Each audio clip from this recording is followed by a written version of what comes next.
Privet, druzia rybolovi. S vami, как всегда, váš vedущий YouTube kanál o rybалке i môj expertný prognóz Клиова. Сегодня my podrobno razberem situáciu dla 21. noября 2025 года v predelách centrálneho i vostochného Kitaja, особенно v baseine reky Ianzi. I srazu skáču, etot den gotovit nam surprízy. Posle nedávneho pokholodania, сегодня možno oschydať stabilizácii davlenia i возможно даже увеличения активности ryby v определенных условиях. Поэтому, если вы готовы к трудностям, но мечтаете о трофее, останайте со мной, я расскажу, как увеличить ваши шансы на успех. Начнем с нашей любимой зимnej цели – карасия, GU. Karas, môj dorogie, raniaci ako lodu lukše, chem bolšinstvo druhých rýb i aktívnosť ego ešte sochrania ecia. Kde iskat, pri takoj temperatúre vody, blízkoj k 0 gradusov po Celsiu, no stabilnoj na glubine. Karas bude tu chodiť na glubinu, no ne v samie jamy. Iš chyte ego na uchastkách s otrazcheniami, vdol brovok na glubine od 1,5 do 3 metrov, a takže v zarosliach vodných rastení, kde jest choroše ukrytie od techenia i nemnogo teplé. Obratite vnímanie na uchastky sila, ili pešano ili s tým dnom. Po mojemu opitu ranne utrenne chasy ili vtoraja polovina dňa, kogda slnce chod nemnogo progrevajet vodu, mogut byť samými produktívnymi. Nachto lovit. Lukše vsego sebia pokazhet poplavochnaja ili feeder snást.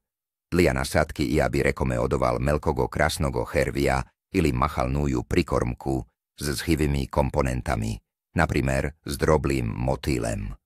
Malenkája chytrost. Dobavte v prikormku nemnogorybnoj muky dla usilenia zapacha, karas eto vremia goda ochen, chuvstvitelen k zapacham. Kľujet on sejchas ochen ostorožno, tak kto buďte vnimateľní i ispolzujte chutkujú osnastku. Sledujúšti náš boec, karp, liu. Karp, ryba bolšaja, i v cholodnej vode on stanovicia ochen medliteľným i ostorozným, odnako ego močno pojmat. Kde iskat?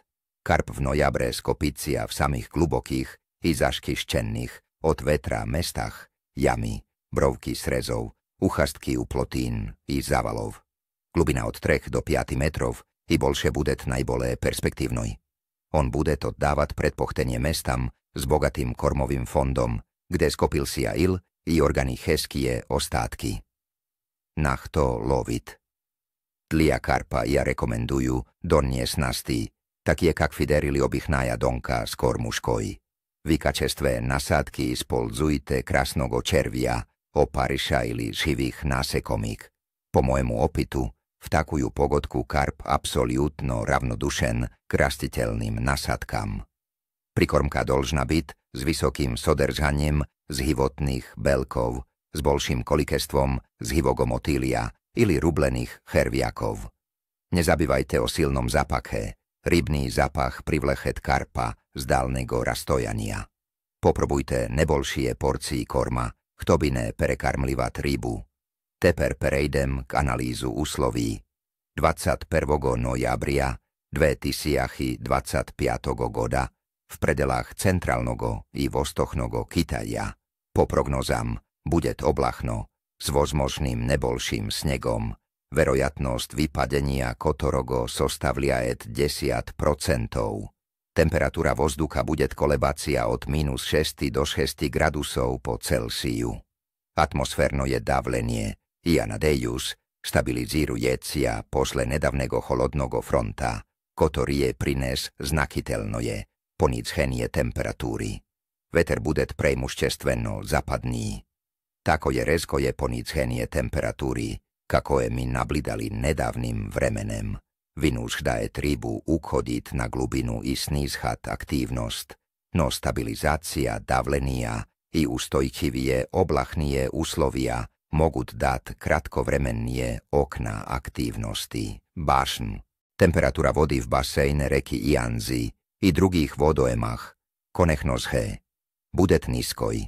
ochen blízkoj k 0 gradusov po Celsiu v povrchnostných slojach i liš nemnogo vyššie na znachiteľných glubinách. Eta temperatúra zamedlia jed vse zhyznennie procesy ryby, ona stanovicia letargichnoj, poetomu nušná terpenie i tonkája snast. Ktoka sa jecia luny, 21. nojabria 2025. goda u nás budet nachalnaja fáza rastuščej luny.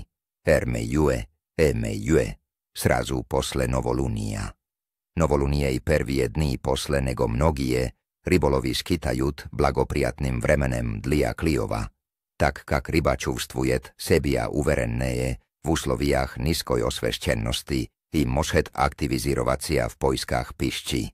Eto po našemu mneniu dajet nám nadeždu na to, kto Kliov mošet byt luchše, chem ožidajecia pri takoj cholodnoj pogode. Obšťaja aktivnosť ryby v etot period bude srednej do kapriznoj. Karas i karp v osnovnom budut držacia glubiny, ich Kliov bude slabý, no celé napravlenný. Chyščník, takoj kak okiny liščuka, tožhe budet neochen aktívnym, no v techenie korotkých periodov ego možno budec provocírovat na poklevku. Môj prognóz Kliova na etot den srední do kapriznogo. Obonovaný prognóz takov, chotia nízkie temperatúry vzducha i vody zamedliat aktivnosť ryby, stabilno je davlenie i faza rastuščej. Luny mogut prezemliť nekotorie šanci na úspešný úlov. Osobenno dlia tech, kto gotov projavit terpenie i ispolzovať specializirovanie zimnie takty. Nuchtožhe, drudzia, ni chvosta, ni tešuj vám na predstojaščej rybálke. Objazateľno podpíšites na kanál. Postavte like etomu video, esli ono okázalo zdlia vás polezným. I nezabudte podeliť sa v komentáriach, kak prošel váš rybolovný den. Na kto lovili kde i kakými trofejami vám udalo spogordícia.